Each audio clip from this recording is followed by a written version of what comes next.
Florida Gators among the first teams to meet the media today at SEC Media Days in Alabama. Dan Mullen, the head coach, coming off his first SEC East championship. But the Gators are expected to take a bit of a step back. They lost their great quarterback, Kyle Trask, Kyle Pitts, who was a top 5 pick, Kadarius Toney, who was a first-round selection. Mullen entering his 4th season in Gainesville, carrying a 3-game losing streak into this season. They lost their regular season finale last year to LSU, then the SEC championship game to Alabama, and then the Cotton Bowl to Oklahoma. Dan Mullen sitting down with our Barrett Sallee today. Dan, last year, great year. It ended on a sour note. Did that put a chip on your guys' shoulder? I think it was a great learning experience for our guys. I think obviously the loss in the SEC championship game, our guys getting that hunger to get back there and go win the SEC championship was huge for us coming into the offseason.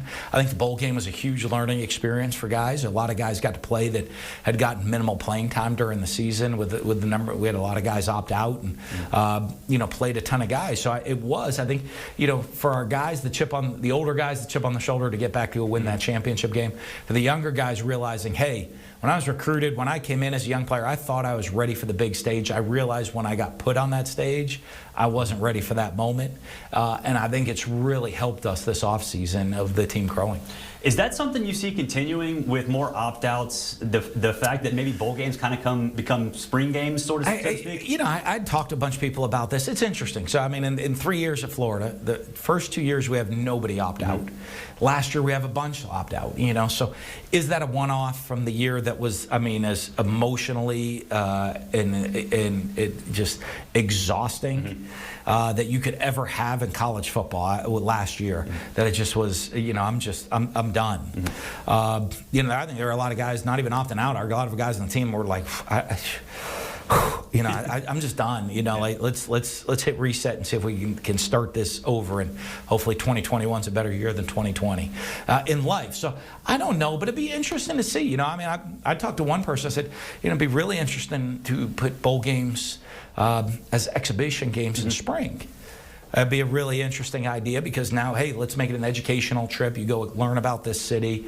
You create this great matchup, and by the end of April, usually everybody's about ready to see some football right now. Yeah. So I don't know how they go about it and continue to move it in the future with what looks like the expansion of the playoffs. So Emory Jones, obviously, is one of your first recruits, if not your first recruit when you got the Florida job. Slightly different quarterback than Kyle Trask. Explain how your offense is going to look different and what kind of passer Emory is. Well, he's a great passer, huge arm, very, very talented arm. And so but he comes in with a great athleticism. His ability, I think Kyle Trask, his ability to extend plays was in a small wind area in the pocket, and which is a really important skill of being able to, how do you buy fractions of seconds in the pocket?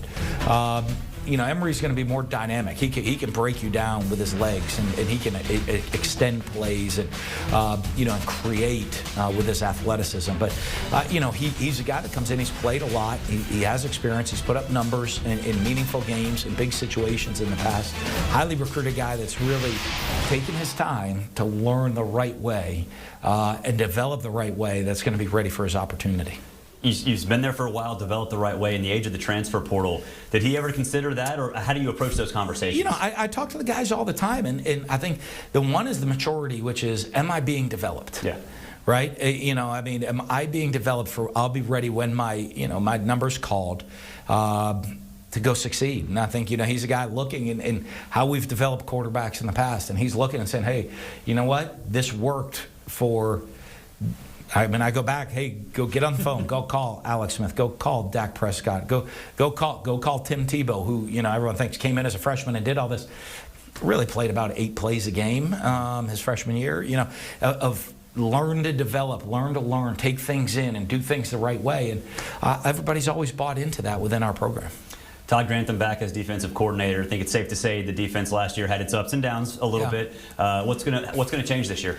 Well, I think one we got to play as the attitude of the defense as a whole is going to be better. I think the understanding that you cannot have independent contractors on defense. Everybody's got to play together at all times. I think that's critical. The leadership aspect of the guys on the field defensively, of making sure and holding everybody accountable while they're out there on the field, I think has been huge. And it's going to be a different year. I mean, there's, when you go down, I'd love to say, hey, I can point out one thing defensively last year. This is where it wasn't great. We played great in some games. Other games we gave up some big numbers, but when we're scoring a ton of points, you're changing the other team's philosophy offensively of how they're playing the game. And so statistically that can be an anomaly.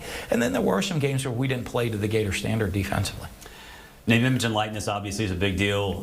Florida, a big trendsetter in terms of the state adopting those rules, those laws. Anything surprise you the first 3 weeks of this, or how do you feel like it's going? Yeah, no, I think it's coming. I think it's a huge learning curve right now because you're talking about a brand new state law. I'm still calling and meeting with lawyers and saying, give me an interpretation. How does this work? How does that work? So I think it's a great thing for our players. But there is the learning curve, and what we're trying to do is educate not just our players, coaches, everybody within the organization. How do we make this as good as we can for the players, for them to benefit off their brand? Obviously, the law in Florida has been known for a while. It goes into effect, obviously. Now you have official visits. The dead period's over. How often do you get asked about that from prospects? A bunch. I think it is. It's hey, what are we doing about it? And and we talk, all the different ways. We're building up the branding. I think that's the way to do it, right? The hard part is to say, hey, if anybody has all the answers right now, I think they're lying to you because, right? I mean, you're saying I'm meeting with the different lawyers that are interpreting the law in different ways already. So how is it going to play out for us in the future? And what's our best way to interpret it and help the players? College football playoffs expanding. Obviously, it's the access for the SEC is going to be huge in the 12-team playoff. Just general thoughts on where we've gone from 4 to 12 and the different options that were out there. I think it's going to be inevitable. The expansion of college football. So the playoff, the system. So when you look at that aspect, I think what directions it's going to go, how's it all going to play out? I think it's just a matter of time until it happens. We would have been a playoff team the last 3 years. So is it a negative? No, but it is going to change college football as we know it.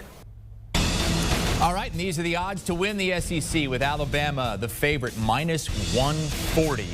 Georgia, +250. That's the expected matchup in the SEC championship game this upcoming season. But Texas A&M coming off a one-loss season, 9-1. Of course, they would have to beat Alabama in the SEC West to get to the SEC championship game, and then a couple more contenders. LSU at 12-1, Florida at 14-1. Want a sports network that delivers everything that matters about the game? The highlights, the picks, the instant analysis. No yelling, no fake debates, no politics. Hit the subscribe button and never miss a moment.